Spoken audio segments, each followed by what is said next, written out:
Wassalatu wassalamu ala rasulillah wa ala alihi wa ashabihi ajma'in. A'udzu billahi minasyaitonir rajim. Bismillahirrahmanirrahim. Wa min ayatihi manamukum bil laili wan nahar wa ibtigha'ukum min fadlihi. Inna fi dzalika la ayatin liqaumi yasma'un. Surat Ar-Rum, surat yang ke-30 ayat 23. Dan diantara tanda-tanda yang menunjukkan kebesaran, keagungan, kemahakuasaan dan kemahaesaan Allah adalah manamukum bil laili, tidurnya kamu di malam hari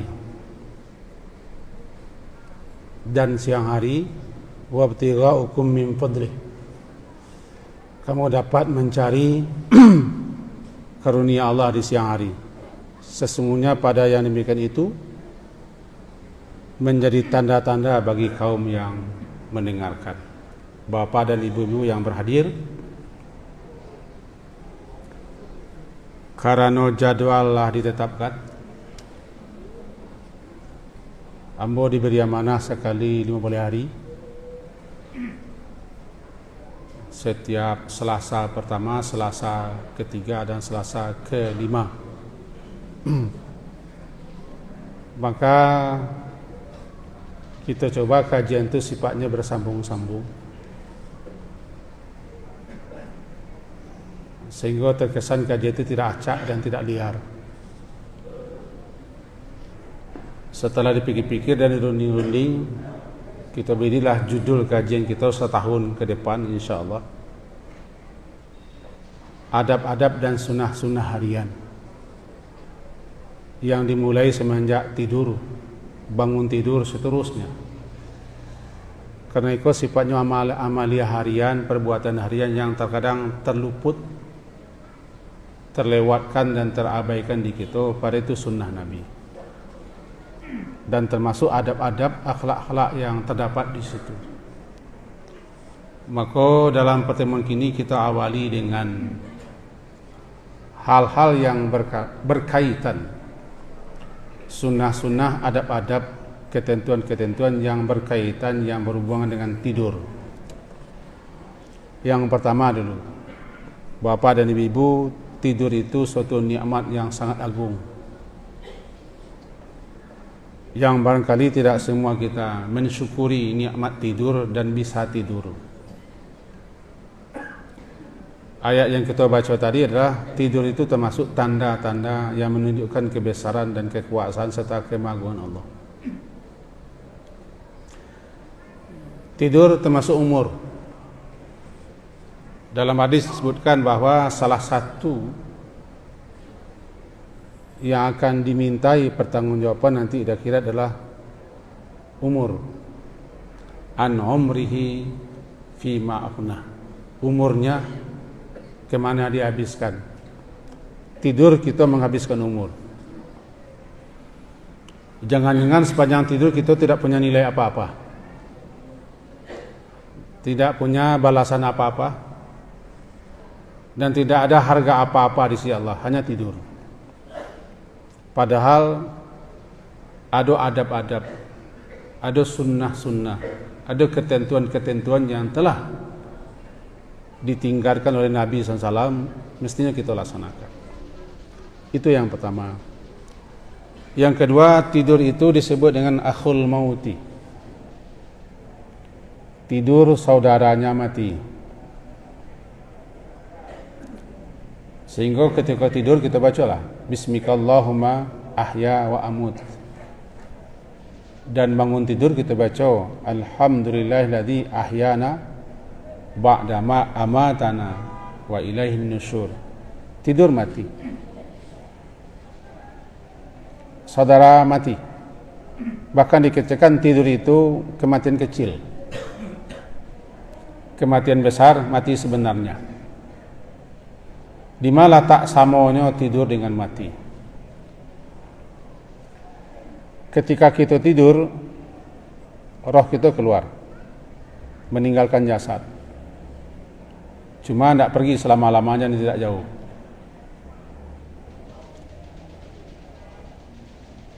Dan masih ada talinya dengan jasad.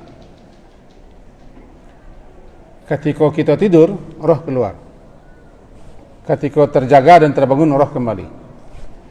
Mati begitu juga. Mati roh kita dikeluarkan, bukan keluar sendiri. Itu makanya sakit. Makanya mati itu sakit. Sebab ketika kita mati, roh dicabut, roh dikeluarkan. Sementara tidur enggak. Tidur, roh keluar sendiri. Karena ingin istirahat. Jasadnya butuh istirahat. Itu yang kedua. Yang ketiga, karena kita tidak tahu apa yang akan terjadi besok. Wa ma tadri nafsum madza taksibu gada. Dan tidaklah seseorang tahu apa yang akan terjadi besok dan apa yang akan dikerjakannya besok. Termasuk tidur malam, apakah kita masih hurangnya besok atau tidak. Dan ketika tidur kita pun tidak tahu apa yang terjadi sedang tidur. Saat kita tidur, tidak tahu apa-apa, karena kita tidur. Di situlah pentingnya kita berserah diri kepada Allah sebelum tidur. Antara lain, ulama-ulama kita menyebutkan, hendaklah kita sebelum tidur banyak-banyak istighfar dan minta ampun. Karena tidur itu mati. Sekaligus memaafkan kesalahan-kesalahan dan dosa-dosa orang lain. Karena tidak ada jaminan kita akan jago besok. Dengan istighfar, minta ampun dan taubat sebelum tidur, berarti kita telah menutup hidup kita dengan permohonan ampun kepada Allah. Bacalah bacaan istighfar dengan berbagai macam bentuknya dan taubatlah. Kalau bisa, jangan bawa dendam, kebencian, kesumat, kedengkian, sakit hati ketika tidur. Tidak terlaki kita minta maaf. Kita ulang dan terakhir kok. Kalau kita lalu, jangan dibawa dendam, kesumat, sakit hati, dengki, iri, kebencian. Kok tidak sempat berko? Kok yo besok bertukar nama? Tidak urang lah. Dipanggil orang wak mayit atau jenazah, atau populer dipanggil orang wak almarhum atau almarhumah. Berbeda tuh. Kalau orang meminta maaf dengan kita minta maaf, bedalah. Untuk itu alangkah baiknya sebelum tidur kita habiskan semua dosa-dosa kita kepada Allah, kita istighfar dan taubat. Dosa-dosa kita kepada orang lain, ya kita selesaikan. Dan jangan bawa itu dendam, kesumat akan tidur itu. Itu yang pertama. Yang kedua, dalam hadis disebutkan ma haqqu mri'in muslimin lahu syai'un yusifi yabitu lailataini illa wa wasiyatuhu maktubatun 'indah. Hadis riwayat Imam Bukhari dan Muslim. Intinya, hendaklah seseorang berwasiat, berpesan, memberikan amanah. Kalau memang ada pesan wasiat yang hendak disampaikannya sebelum tidur. Tidak patut, tidak wajar, tidak pantas bagi seorang muslim jika dia memiliki wasiat, amanah, petaruh, pesan yang hendak akan disampaikannya berlalu 1 atau 2 malam belum juga diwasiatkannya, dan hendaklah wasiat itu tertulis di sisinya ketika dia tidur. Ibnu Umar, yaitu Abdullah bin Umar, anak Umar bin Khattab, semenjak mendengarkan hadis Nabi selalu ada yang tertulis di sisinya, di bawah bantal atau bawah kasur, pesan-pesan. Intinya apa? Kalau ada pesan-pesan, ada wasiat, ada amanah, ada petaruh yang hendak kita sampaikan, atau kita punya pesan-pesan, wasiat-wasiat yang hendak kita sampaikan, hendaknya sudah tertulis. Karena kita tidak tahu apa yang akan terjadi besok. Lebih-lebih kita orang yang punya urusan, banyak tanggung jawab, banyak kerajo, banyak memegang jabatan. Dan lebih-lebih lagi kalau kita sakit-sakit tangguang kalau damam-damam, menggigil-gigil, kadang-kadang itu pertanda. Maka dipesankan oleh para ulama berdasarkan hadis itu, kalau ada yang dipesankan, tulis. Jangan sampai tunggu semalam 2 malam. Kalau ada yang dipertaruhkan, tulis. Jangan sampai berlalu 1 atau 2 malam. Ada amanah, ada titipan yang hendak disampaikan, sampaikan. Tertulis. Sehingga kalau kita pai, orang tak berserengak, orang tak bertangka, orang tak berumeh pesawatnya. Ada sekian kali terjadi. Sepeninggalnya orang bercekak, sepeninggalnya orang merantuk-antuk, sepeninggalnya orang bercikaruan, saling membanci-banci, saling memusuhan gara-gara tidak tertulis. Padahal ada wasiat-wasiat, pesan-pesan yang hendak disampaikan. Jangan tunggu sakit. Malam pun jangan tunggu besok, gitu hadisnya. Tidak wajar, tidak patut orang yang memang ada pesan wasiat yang hendak disampaikannya, sampaikan. Jangan sampai lewat 1-2 malam. Kan hadis riwayat Bukhari dan Muslim. Kita pernah menyaksikan orang seperti itu. Batangkah orang pada sana, barabui-rabui, sampai nak mensapo, sampai yang salah membatih-batih, sampai ke pengadilan badan sana. Karena orang tuanya meninggal, tidak menitipkan pesan-pesan. Apalagi kita di kampung-kampung, masalah tanah, masalah harta, masalah pusako, jalian-jalian kalau kita nantua, khawatir kita nanti kok pai orang centang perenang, awak pai nak selesai.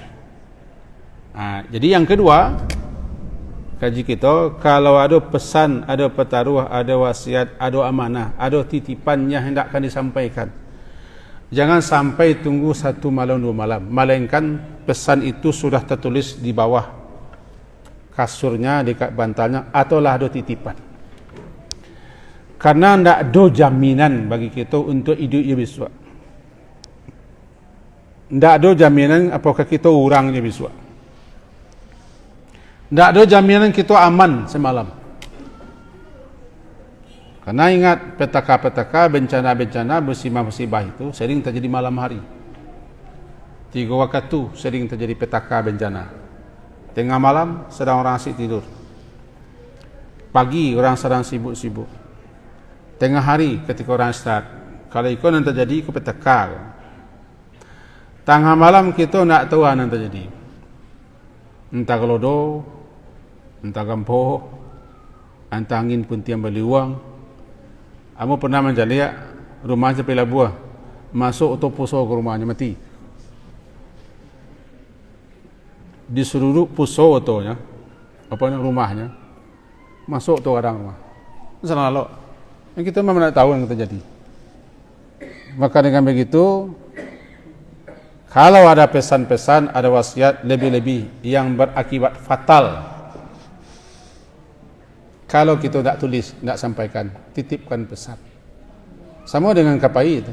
Orang yang hendak bermusafir, baik bersafar dekat ataupun bersafar jauh, ini harus meninggalkan pesan, harus menitipkan pertaruhan dan amanah. Itu yang kedua.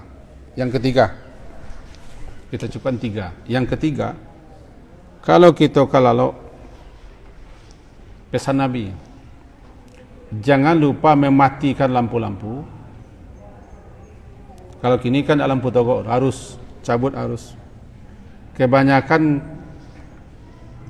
kebakaran terjadi kan arus pendek. Arus pendek. Maka dulu pesan Nabi, padamkan lampu-lampu. Tutuplah semua pintu dengan membaca nama Allah. Karena pintu-pintu yang ditutup dengan membaca nama Allah, syaitan tak berani masuk. tutup bejana-bejana, wadah-wadah sampai kita meletakkan makanan dengan nama Allah. Kok songkok tutup bismillah, kok kulkas tutup bismillah. Sesuatu dulu kala orang kayak kita cerek tutup dengan daun pisang.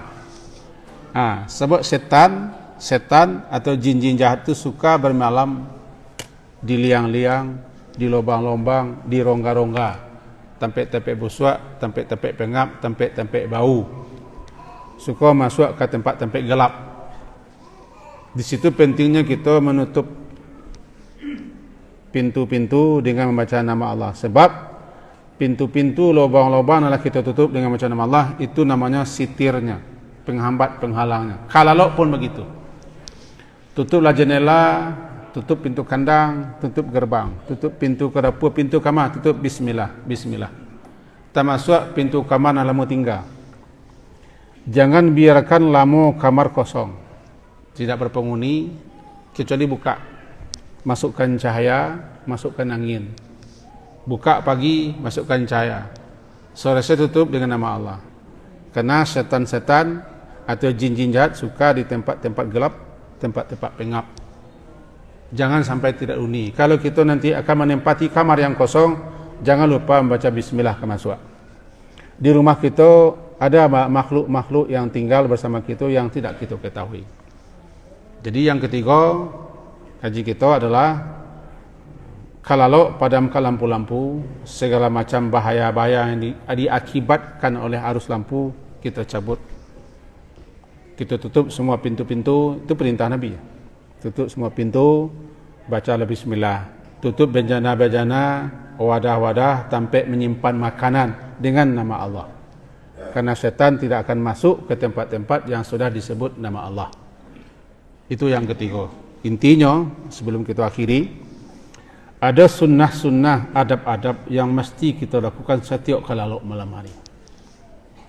Supaya laluk kita itu tetap bernilai ibadah. Umur kita lagi kita isi dengan ibadah. Dan kalau kita jalankan sunnah Nabi, adab-adab yang telah diajarkan Nabi, kita pun berpahala, terjaga, terpelihara. Bahkan ada malaikat khusus yang datang untuk mengawal kita laluk.